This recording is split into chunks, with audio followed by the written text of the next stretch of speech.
Who did you think you would be saying that about, Kerry? যারা morally correct হতে চাও তারা তখন কোথায় ছিলে যখন রোহিত শর্মা হরভজন সিংকে অস্ট্রেলিয়ানরা স্লেজ করেছিল? কোথায় ছিল তারা?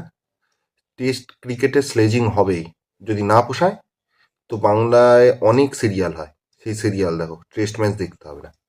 বিরাট কোহলি আর স্যাম কনস্টাসের মধ্যে যে ক্যাচালটা হলো এই 26শে ডিসেম্বর, যে বক্সিং ডেতে যে টেস্ট ম্যাচটা হচ্ছে ইন্ডিয়া অস্ট্রেলিয়া, তাতে যে ঝামেলাটা হলো সেটা নিয়ে দেখছি অনেকে অনেক রকম মতামত দিচ্ছে। বিরাট কোহলির কী দরকার ছিল, কিন্তু অস্ট্রেলিয়া কী করেছিল?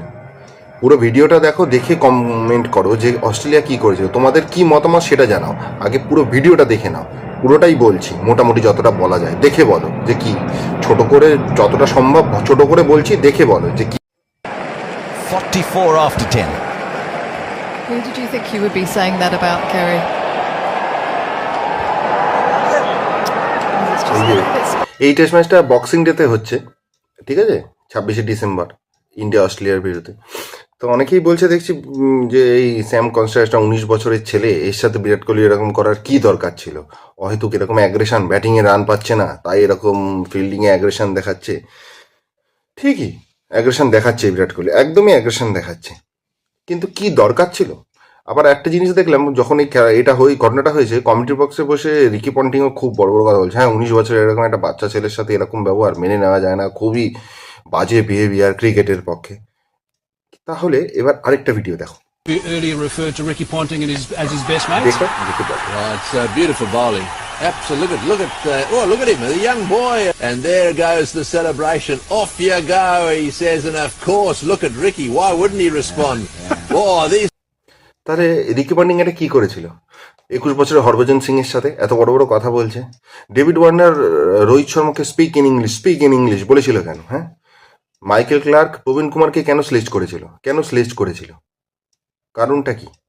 যখন 2007-8 সালে ইন্ডিয়া অস্ট্রেলিয়া খেলতে গেছিল, তখন অনিল কুম্বলে ক্যাপ্টেন ছিল ইন্ডিয়া আর রিকি পন্টিং ক্যাপ্টেন ছিল অস্ট্রেলিয়া। তখন দুটো ক্যাপ্টেনই বসে ঠিক করেছিল ফেয়ার ক্রিকেট খেলবো, ঠিক আছে, ফেয়ার ক্রিকেট। তখনও সৌরভ গাঙ্গুলির ক্যাচ ধরেছিল রিকি পন্টিং, আউট না হওয়া সত্ত্বেও সামনে ড্রপ করে গেছিল, কেন? আউট দেখিয়েছিল এরকম যে আউট হয়ে গেছে, আর আম্পায়ার সেটা মেনে নিয়ে আউট দিয়ে দিয়েছিল। তখন কোথায় ছিল এই ডায়লগগুলো? আর স্লেজিং করবে, গুড বিহেভিয়ার, এটা অস্ট্রেলিয়ার থেকে শিখবে?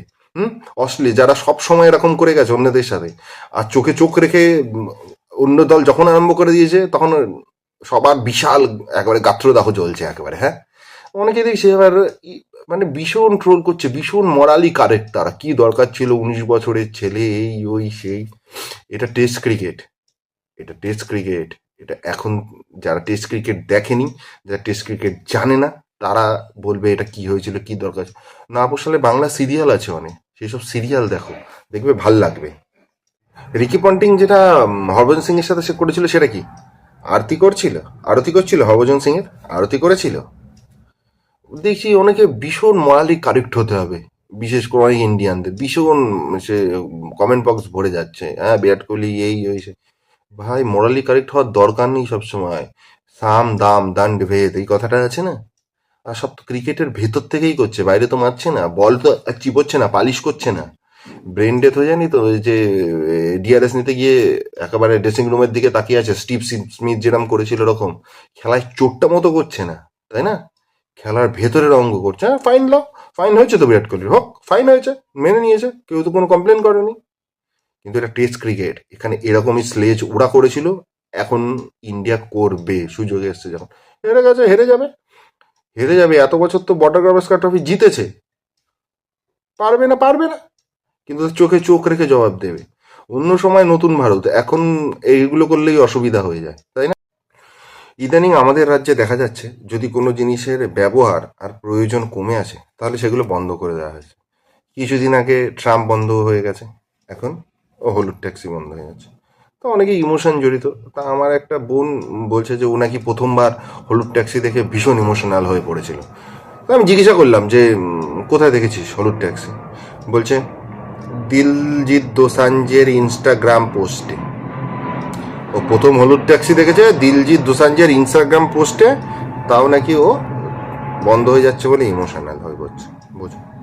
তারপর সেদিন কলেজ স্ট্রিটে দাঁড়িয়েছিলাম, তো দেখি আমার পাশেই একটা মেয়ে, সে দাঁড়িয়ে ফেসবুকে পোস্ট করছে যে হলুদ ট্যাক্সি বন্ধ হয়ে যাচ্ছে, আমরা ভীষণ ইমোশনাল হয়ে পড়ছি, এটা একটা ঐতিহ্য ছিল কলকাতার, হ্যাঁ আমাদের কিছু করা উচিত নিশ্চয়, বলে টলে পোস্ট করলো, করে ক্যাব বুক করে চলে গেল। হলুদ ট্যাক্সি বন্ধ হয়ে যাচ্ছে, কিন্তু হলুদ জার্সি পরা একটা প্লেয়ার এখনো আইপিএল খেলে যাচ্ছে। আমি এখন বুঝতে পারলাম আমার এক্স কেন কোনো সময় হলুদ ট্যাক্সিতে চড়তো না, কারণ ওর মধ্যে কোনো ইমোশন নেই, সেই জন্যই আমায় ছেড়ে দিয়েছিল।